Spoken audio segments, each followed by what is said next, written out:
नमस्कार। आप देख रहे हैं न्यूजो और मैं हूं प्रवीण झा।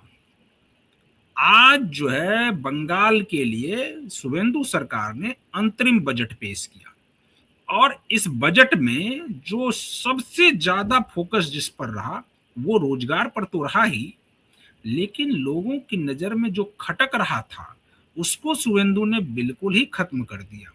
खटक लोगों की नजर में ये रहा था कि मदरसा पर इतना पैसा क्यों सरकार बहाती है, और इस बार शुभेंदु अधिकारी ने उस पर लगाम लगा दिया। क्या लगता है आपको संजीव जी कि इस लगाम के बाद अब जो मजहब विशेष के लोग हैं वो और ज्यादा बौखला जाएंगे? नहीं, देखिए, मैं इस संदर्भ में बुद्धदेव बाबू तो अब इस दुनिया में नहीं है। उनका एक इंटरव्यू मैंने पूरा सुना था। हम्म। उन्होंने ये कहा था कि देखिए, सरकार की जिम्मेदारी नहीं है कि वो मस्जिद हम्म। चलाए, मंदिर चलाए, गुरुद्वारे चलाए, चर्च चलाए, गिरजाघर चलाए। वो लोग अपना हम्म। फंड देकर चलाए। हम्म। मान लीजिए आपको कहेगा कि गुरुकुल चलाना है। अब हम्म। गुरुकुल चलाना तो सरकार की जिम्मेदारी नहीं है। आपको हम्म। गुरुकुल चलाना है तो मदरसा, मुस्लिम जो कुरान है, हदीस है, फिक है, मंकूल हम्म। है, उनके हम्म। जो शास्त्र जो वो है, उसको पढ़ना है उनको। तो उसके लिए हम्म। मुस्लिम समाज के लोग पर्याप्त अमीर हैं, चंदा देंगे, पढ़ाएंगे। उसी तरह किसी को हम्म। चाहिए कि वो वेद पढ़ेगा, पुराण पढ़ेगा, उपनिषद पढ़ेगा, हम्म। तो उसके लिए आप अपना हिंदू समाज से पैसा लीजिए। उसको सरकार क्यों पैसा देगी? ये बुद्धदेव भट्टाचार्य जी ने कहा। ये हम्म। तब उन्होंने कहा था जब ममता बनर्जी ने सत्ता में आने के बाद मुअज्जिनों के लिए सैलरी दी, हम्म। घोषणा की थी, मौलवियों के लिए। और इधर बिल्कुल। आके उन्होंने इधर पंडित जी लोगों को भी दिया था। तो शुभेंदु सरकार ने दोनों का बंद किया है पैसा, मानदेय, बिल्कुल। वेतन, मुअज्जिनों का भी और इनका भी, पंडितों का भी। हम्म। और मेरा मानना है कि असली सेकुलरिज्म यही है कि हम्म। राज्य जो है किसी भी धर्म को आश्रय नहीं देगा। सेकुलरिज्म मतलब ये।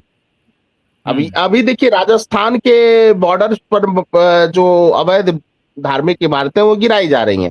तो उसमें हम्म। एक मुस्लिम भाई की बाइट मैंने सुनी कि 10 लाख रुपए उनको कांग्रेस की तरफ से मिला जब कांग्रेस की सरकार थी मस्जिद बनाने के लिए। ये भी हम्म। तो, अगर ये बात सही है हम्म। तो ये भी गलत है। सरकार, कोई कहेगा राम मंदिर, राम मंदिर हम्म। में सरकार का कोई पैसा का योगदान नहीं है, हम्म। सरकार का डिसीजन भी नहीं है, वो सुप्रीम कोर्ट का डिसीजन है। और वो बिल्कुल। पैसा जो है वो हिंदू जो सनातनी लोग हैं उन्होंने दान दक्षिणा दिया है, उससे मंदिर का निर्माण हुआ, उसमें सरकार का कोई योगदान।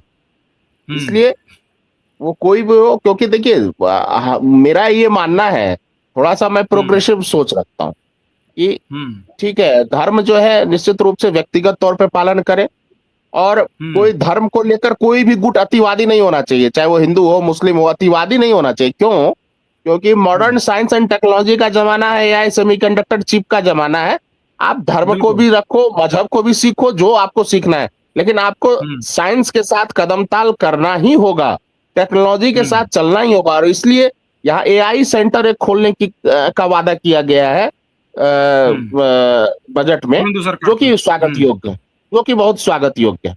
उसके बाद एक नहीं, लाख सरकारी नौकरी। रोजगार पर भी फोकस है, रोजगार पर भी फोकस है। हाँ, तो क्या आपको लगता है कि बंगाल में अब रोजगार के अवसर ज्यादा पैदा होंगे और उसके लिए शुभेंदु सरकार जो है कुछ ऐसी नीतियां लाएंगी जिससे कि वहां के लोगों को फायदा और इंडस्ट्रियलिस्ट जो है वो बंगाल की तरफ आकर्षित हों? आपको ऐसा लग रहा है? हाँ, बिल्कुल। देखिए, है क्या कि पर कैपिटा इनकम बढ़ाकर भी आप इंडस्ट्री ला सकते हैं।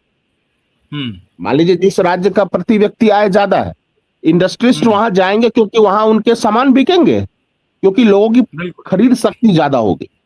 तो इसके लिए हम्म। दो उपाय किया उन्होंने। हम्म। उपाय तो कई किए, लेकिन दो तीन उपाय मैं मुख्य मुख्य बताता हूं कि इनकम बढ़े। एक तो अन्नपूर्णा योजना, जिसमें हम्म। कि 36,000 करोड़ रुपए एक साल का बजट रखा गया, जो बहुत ही भारी भरकम बजट। और 3,000 हम्म। रुपए पात्र महिलाओं को उसमें मिलेंगे हर महीने। तो वो महिलाएं कुछ हम्म। भी खरीदेंगी तो उससे मार्केट में एक गतिशीलता आएगी, एक बिल्कुल। साइकिल बनेगा खरीद बिक्री का। लिक्विडिटी बढ़ेगा दूसरा, उससे तो। हाँ, दूसरा, डीए जो है 20% बढ़ा दिया गया हम्म। सरकारी कर्मचारियों का। एक झटके में 20% डीए बढ़ाया गया। सोचिए, जबकि 3% डीए, हाँ अभी भी जो केंद्र सरकार की जो अन्य राज्यों में 60% डीए का आंकड़ा है उससे कम है, लेकिन ये तो मिलता नहीं था वहां के एम्प्लॉय को। तो उनकी आमदनी बढ़ेगी तो मार्केट में पैसा पंप होगा, और पंप होगा तो बिजनेस की गति बढ़ेगी बिजनेस की। उसके बाद 1 लाख सरकारी नौकरी, जो 50,000 टीचर और 20,000 पुलिस में बहाल होंगे, और इसमें 33% वुमेन रिजर्वेशन भी है, जो कि काबिले तारीफ है। वैसे भी बंगाल की महिलाएं काफी पढ़ी लिखी हैं, उनको एक माहौल मिलेगा आगे आने के लिए। इसके अलावा आप देखिए कि 4 या 5 साल का सबको एज का ग्रेस दिया गया है गवर्नमेंट जॉब के लिए, क्योंकि शुभेंदु सरकार और बीजेपी का यह मानना है कि ममता बनर्जी की सरकार में बहुत ज्यादा बहाली नहीं हुई, तो लंबे समय से छात्रों को मौका ही नहीं मिला और उनका एज ही खत्म हो गया। तो हर कैटेगरी में, मान लीजिए जनरल है तो उसको भी 5 साल का फायदा मिल रहा है, ओबीसी को भी फायदा मिल रहा है, SC ST को भी फायदा मिल रहा है, महिलाओं को भी 5 साल का ग्रेस मिलेगा। तो ये इससे क्या होगा कि जो बेचारे उम्र जिनका पड़ाव पर है, आखिरी पड़ाव पर, उनको भी सरकारी नौकरी में शामिल होने का अवसर मिलेगा, एक चीज।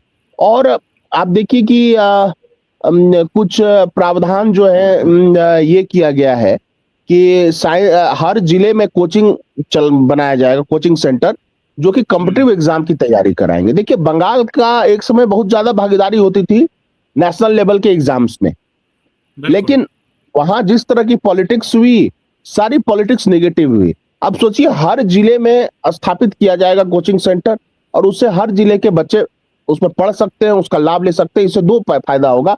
मान लीजिए कोई बच्चा बाहर आके तैयारी कर रहा है, तो उसका माँ बाप पैसा कहाँ भेज रहा है, बाहर के राज्य में भेज रहा है, तो वो पैसा भी बंगाल में टिकेगा और अपने घर में कोचिंग सेंटर का लाभ मिल जाएगा। और 2 नई यूनिवर्सिटी, जिसमें एक यूनिवर्सिटी ट्राइबल यूनिवर्सिटी होगी झारग्राम में, वो भी उसके लिए भी दिया गया है। तो बहुत सारे ऐसे योजनाएं दिख रही हैं जो लगती है कि उनका अप्रोच बहुत प्रोग्रेसिव है, यानी सोच के बनाया गया है कि यूथ के लिए क्या जरूरत है, वुमेन्स के लिए क्या जरूरत है। फिर जो महिलाएं हैं जो सफर करती हैं स्टेट रोडवेज में, उनको 550 करोड़ का बजट उनके लिए भी दिया गया, वो भी फ्री सेवा होगी, पिंक सेवा।